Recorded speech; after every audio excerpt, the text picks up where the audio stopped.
चाहिँ बहिनी हुन् कस्तो राम्रो छ है।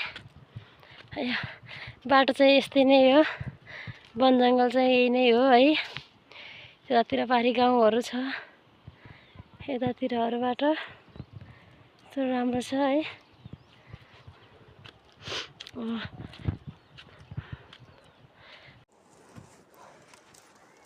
हेलो, हामी चाहिँ यो चाहिँ डोको है। हामी चाहिँ यसमा स्याउला बनाउँछौँ।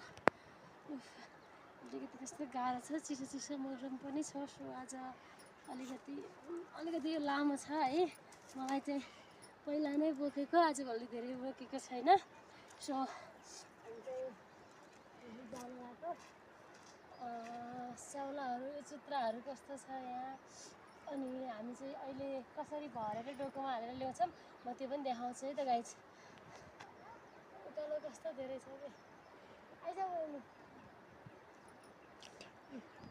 मैले देखाउँछु भनेको थिएँ गाइज, देखाएँ। सानो बहिनीले कति ठुलो डोकोमा स्याउला लग्नु भएको छ है। अघि स्याउला बनाउँदै गरेको अथवा सोड्दै गरेको देखाउँछु भन्ने ठानेको थिएँ है। पानी छ क्या, यता पानी पऱ्यो भने यो भित्र भिजेको हाल्न मिल्दैन भनेर अनि हाल्न पाएन हामीले। सो भिडियो बनाउन पाइनँ मैले, छिटो छिटो स्याउला बनाउनु पर्ने भएको कारणले गर्दाखेरि चाहिँ। कस्तो भारी है, पानीले भिजेको भएर होला स्याउला चाहिँ लास्टैभन्दा लास्टै भारी छ गाइज। हामी चाहिँ सक्दैनौँ, म त सक्दिनँ। यस्तो धेरै स्याउला छ क्या, पानी परेर स्याउला बनाउन लागेको देखाउन पाएन। यस्तो काँडै काँडा रहेछ तयार बहिनी।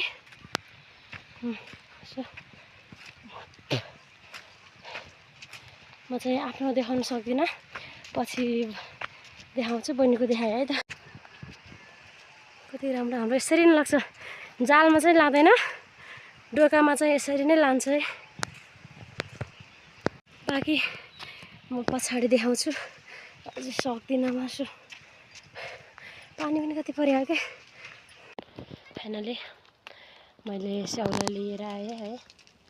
अब आज के भन्छ अरे, पानी लास्टै पऱ्यो क्या। हेर्छु न यस्तो भए माथि हिउँ पर्न लाग्छ है। यो हाम्रो मौसमीको बुट्टा, यो पनि हाम्रो मौसमीको बुट्टा फुलिसकेको छ, आरूहरू है। यो हाम्रो घर। सो यहाँ पानी पनि लास्टै आइसकेको छ।